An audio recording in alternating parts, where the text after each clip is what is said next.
ప్రతి ఒక్కరము ఆచరణకు ప్రాధాన్యం ఇవ్వాలి. మనకు తెలియకుండానే మనము మన హిందూ సాంప్రదాయాన్ని మర్చిపోతూ ఉంటాం. ఉదాహరణకు ఈరోజు తేదీ, ఈరోజు ఏంటి, ఈరోజు ఏం రోజు, ఏం తేదీ అని అడిగితే వెంటనే ఏం చెప్తాడు? 2025 డిసెంబర్ 30వ తేదీ అని చెప్తారు. ఇది ఏంటి? 2026 అనేది క్రీస్తు పుట్టినరోజు. డిసెంబర్ అనేది కూడా వారికి ఇంగ్లీష్ వాళ్ళకి సంబంధించిన నెలనే. 2026 అనే సంవత్సరం కూడా క్రీస్తు పుట్టిన సంవత్సరమే. యేసుక్రీస్తు పుట్టి 2026 సంవత్సరాలు అయ్యింది అని మనకు అర్థం. 25 సంవత్సరాలు అయిందని అర్థం. కానీ ఏం చెప్పాలి హిందువులు అందరూ అంటే, స్వస్తి విశ్వావసునామ సంవత్సరము, పుష్యమాసము, శుక్ల ఏకాదశి మంగళవారము అని చెప్పాలి. ఇది మనం చెప్పవలసిన నియమం. ఎప్పుడు పుట్టావో? 2010లో పుట్టాను. అది ఎవరు? యేసుక్రీస్తు పుట్టినటువంటి సంవత్సరం. నువ్వు పుట్టిన సంవత్సరం ఎలా అవుతుంది? మనము చక్కగా మనకు తెలియకుండానే మన సాంప్రదాయాన్ని మనం మర్చిపోతున్నాం. మనకు తెలియకుండానే హిందూ సాంప్రదాయాన్ని వదిలేసి మనం మాట్లాడుతూ ఉంటే ఇంగ్లీష్ పదాలు ఎలా మధ్యలో దూరుతాయో, కొన్ని రోజుల తర్వాత ఇంగ్లీషే మొదట పుట్టింది, తెలుగే తర్వాత పుట్టిందనే వాదనలు కూడా జరుగుతాయి. ఈ సంవత్సరాలు మనము తెలుగు వాళ్లకు, హిందువులకు, అందులో తెలుగు వాళ్లకు చైత్రమాసం నుంచి 12 నెలలు పాల్గొనే మాసం వరకు ఉంటాయి. ఈ సృష్టి ప్రారంభమై 195,58,85,113 సంవత్సరాలు అయింది. సృష్టి సౌరగతాబ్దములు.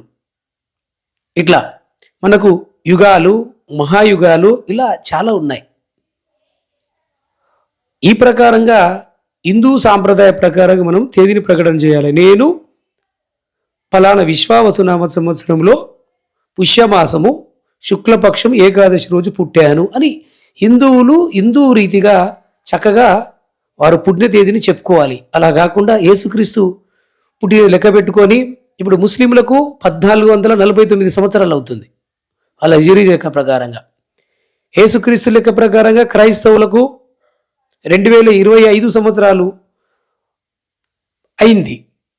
మన హిందువులకు 195,58,85,113 సంవత్సరాలు సృష్టి గత సౌరోద్ధములు అని. ఇట్లా ఎవరి లెక్కలు వాళ్ళకు ఉంటాయి. మన హిందూ సాంప్రదాయాన్ని మనము వదిలేస్తున్నాం.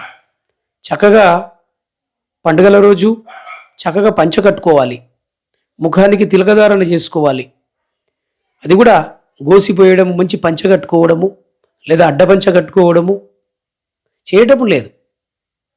తులసి కోటకు రోజు ప్రదక్షిణ చేయడము, ఇవన్నీ పండుగ వస్తేనే ఒక సాంప్రదాయమైన వస్త్రాలు ధరించడము, మనిషికి మగవాళ్ళైతే మొలతాడు తప్పకుండా ఉండడము, ఇలా కొన్ని ఆచార సాంప్రదాయాలు మనం తప్పకుండా హిందూ సాంప్రదాయంగా పాటించాలి.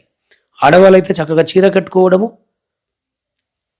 కాళ్ళకు పసుపు రాసుకోవడము, గాజులు కప్పకుండా ఉండడము, మాంగళ్యానికి నిత్యము నమస్కరిస్తూ ఉండడము, అనేక దేవీ దేవతలను పూజిస్తూ ఉండడము, ఇలాంటి హిందూ సాంప్రదాయాన్ని మనము చక్కకుండా పాటించినప్పుడే మన హిందుత్వము ఉన్నతమైన స్థితిలో ఉంటుంది. ఎంతసేపు హిందుత్వం గురించి మాట్లాడతారు, కానీ ముఖానికి మటకం బొట్టు ఉండదు. అడ్డపంచ కట్టుకోరు, షార్ట్ కానీ ప్యాంట్ కానీ వేసుకుంటారు. పంచ కట్టుకోవడానికే రాదు.